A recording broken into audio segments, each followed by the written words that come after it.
Oh my gosh. So much went on. We're not gonna waste any time. We're just gonna go on into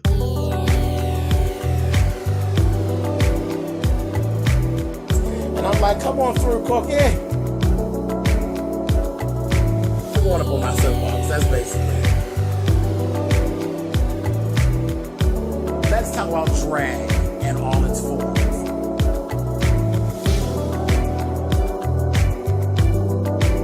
What, Cookie?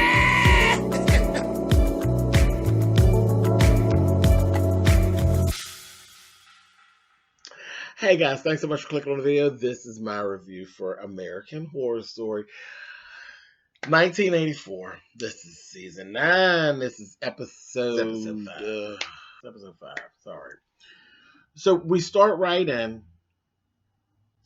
and it's 1980. So we went 4 years back. And we see our girl, Rita, Donna, in the car.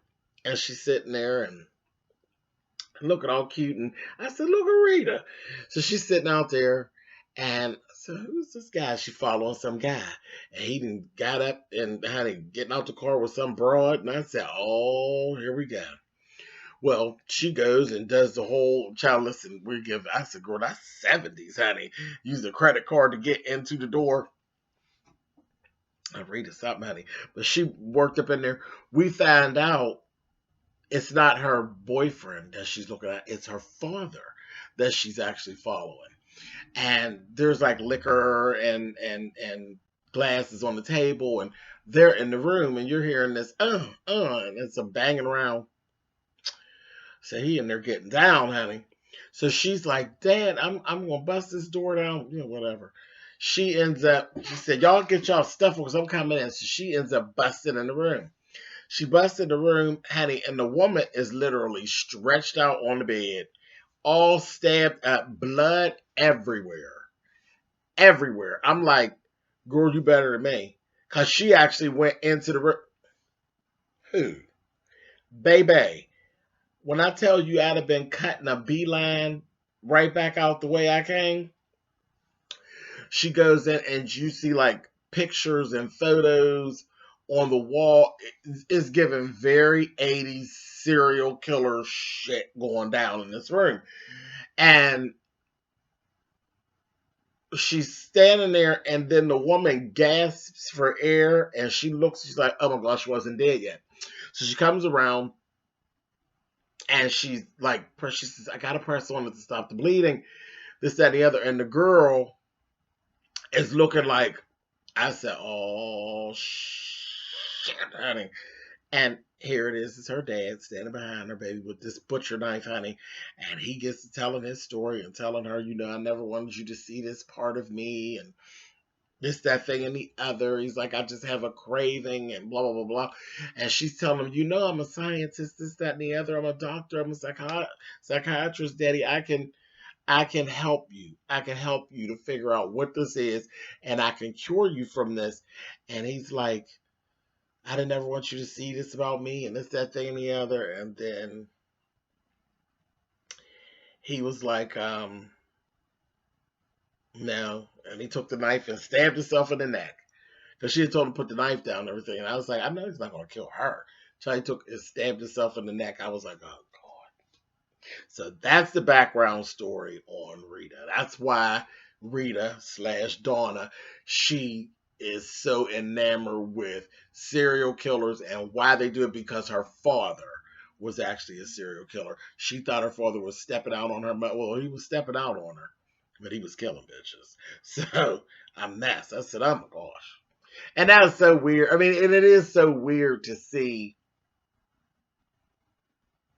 Ryan did this. I'm like, he did it. He did it, and he put it in there, and he made it look like it was supposed to look, because when you think serial killers, stereotypically, there's no black profile. It's a white man, who does it. So generally, when we think serial killer like that, slashing and carrying on, you don't see a black face.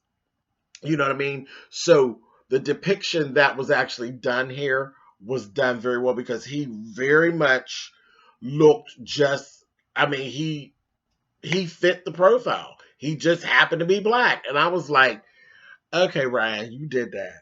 You did that. And I have to agree with everything that has been said up to this point.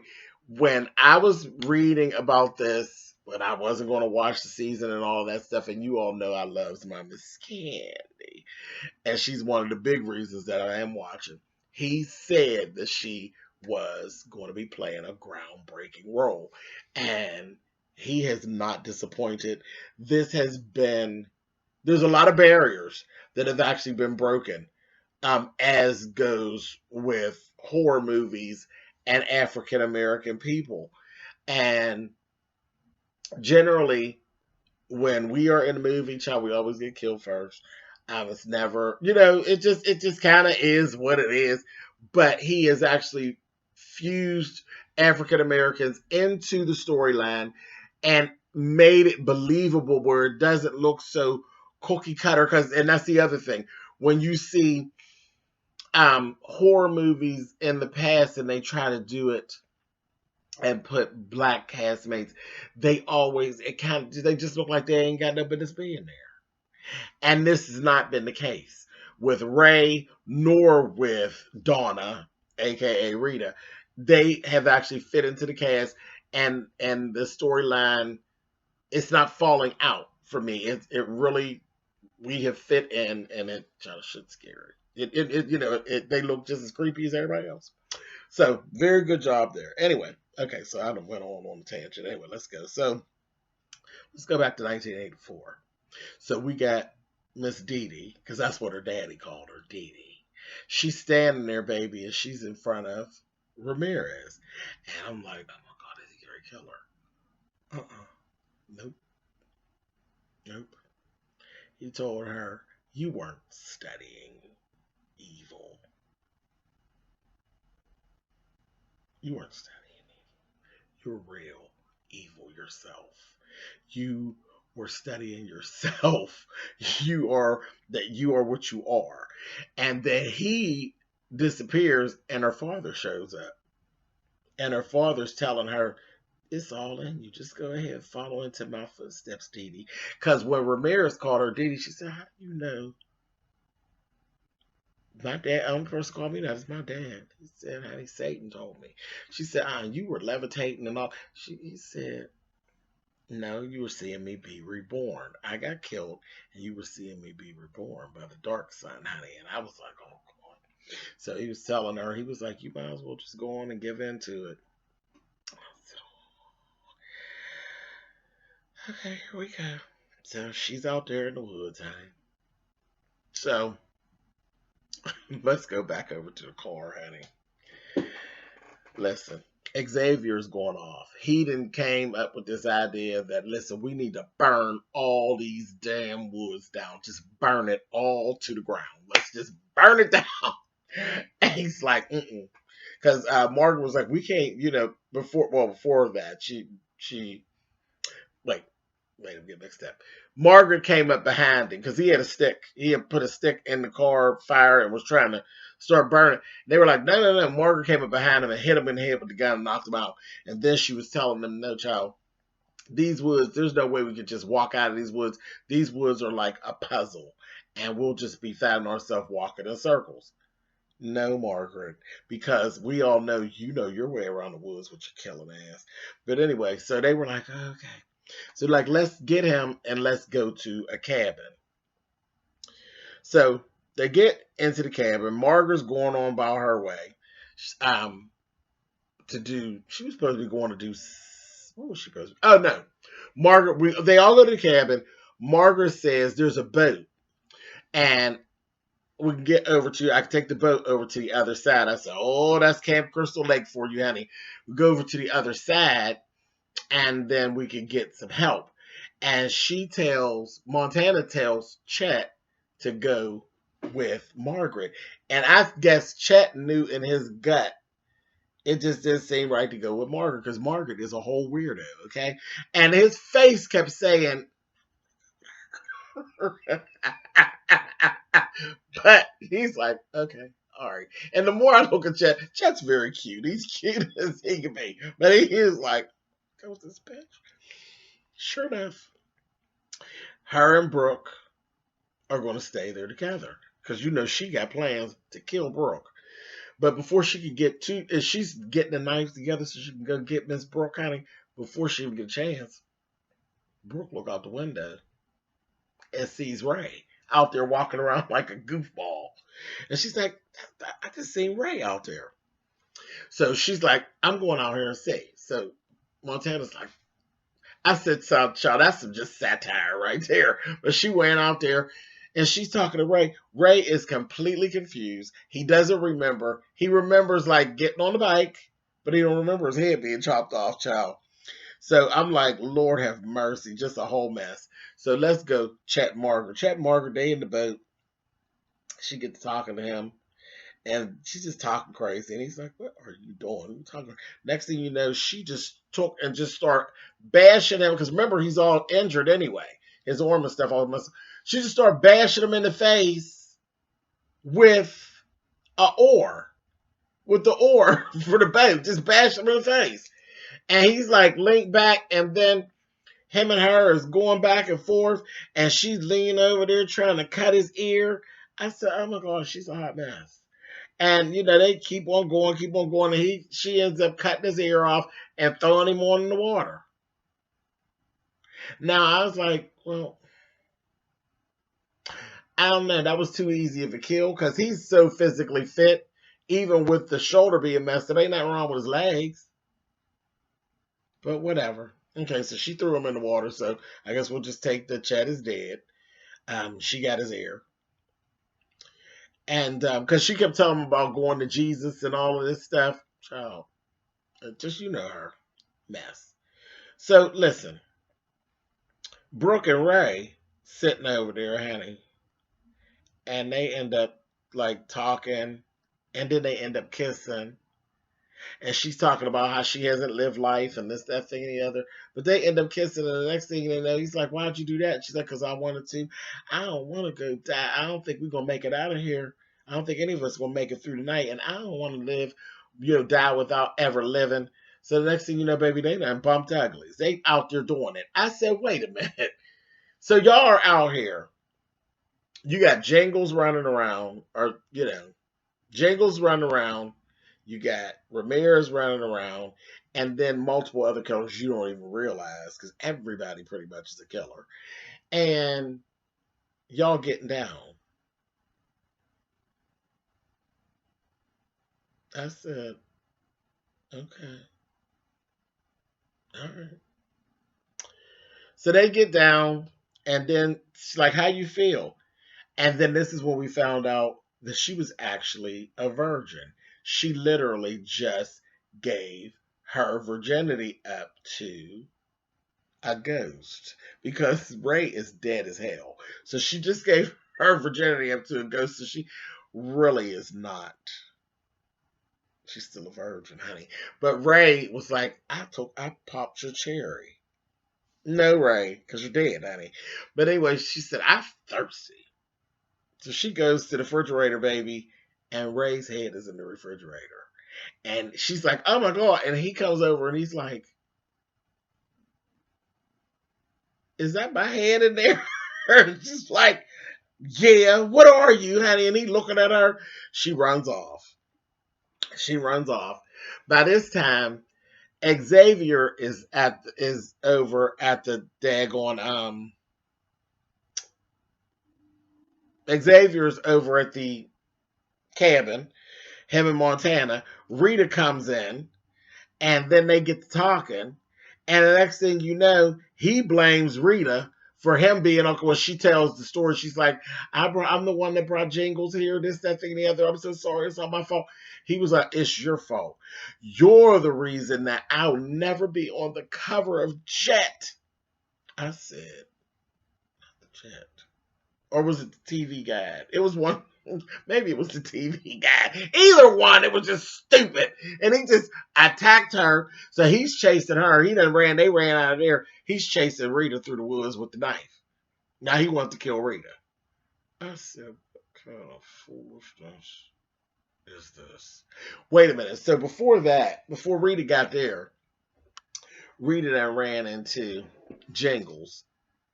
No, I'm sorry. It happened after that. See, there was so much. It's just all starting to run together. But Rita ended up, she gets out of there away from Xavier. She runs into Jingles. And she thinking Jingles is going to kill her. She's like, okay. She explained everything. And they go on, and she says, well, go ahead. Just, she told him about her dad and everything. And she says, well, go ahead. Just kill me.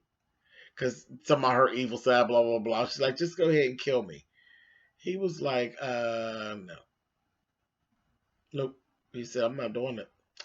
Not at all. He said, you have to deal with that. I have one kill left, and I'm saving that for Margaret. I was like, okay. So, anyway, so at this point, it's like 20 minutes till sunrise, okay? Montana and Brooke finally get together after she tell her about Ray. Ray's dead, whatever. She's like, whatever, girl. So, next thing you know, Montana and Brooke get to going at it. They get to fighting, baby. And she basically took and knocked her out. She knocked her out. And then, meanwhile, she's telling her the story of how, about the brother and all of this kind of carrying on. And they were fighting so hard and getting down and carrying on until she never got the chance to tell her, I never screwed your brother. It was just something that happened. I was actually a virgin. She never got a chance to really tell her. And they was going back and forth, honey. She was choking her, and she stabbed her in the leg, and then she ran. I'm like, oh, y'all got too much going on, child. Too much. So now we had Xavier out there looking for Rita. We got Montana chasing Brooke. It's just a mess. So anyway, Jingles goes through the woods. He runs into Margaret, and he gonna tell her, "I'm going to tear you apart." And she's like, "Oh my God!" He grabbed her Michael Myers style and had her by the neck and was choking her, holding her up in the air, choking the life out of her. She's trying to get this knife out of her pocket, out of her back, out of her back belt, her belt in the back. And here comes Xavier with a crossbow and arrows, and he's shooting the shit out of Jingles. And told Jingles, I did Robin Hood and so some old acting role he had, but I got skills, honey. He jacked Jingles up, honey. So Xavier actually did kill Jingles. And Margaret was on the ground. She's laying on the ground. And Xavier was like, oh my God, Margaret, are you okay? She gonna say, never been better. And took the knife and gave him and gutted him, honey, and then cut his ear off. I said, I am so sick of her. I am just so sick of her. So she go on about her business. Jingles is laying there dying, and Ramirez is sitting up there, and he gonna say, do you accept Satan? I said, See, that's going to be a whole nother issue, because so that was that. We ain't see them no more. Listen. So I kept saying, what the hell happened? So everybody's dead except for Margaret, Rita. Yeah.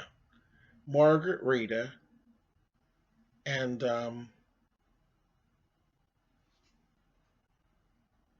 everybody's dead except for Margaret, Rita, and Montana and Brooke. Montana and Brooke are fighting. At this point, it's morning. The sun completely up. fighting their asses off. You hear me? Fighting down. Fighting down.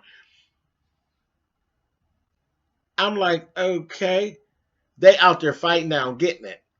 And then Brooke gets the upper hand, and she's on top of Montana, and she's stabbing her, stabbing her, stabbing her, stabbing her. And as she's doing it, the bus with the kids has pulled up, and the kids are just screaming. And then we actually see the people come, and they are literally, they have Brooke handcuffed, and they're putting her into the cop car.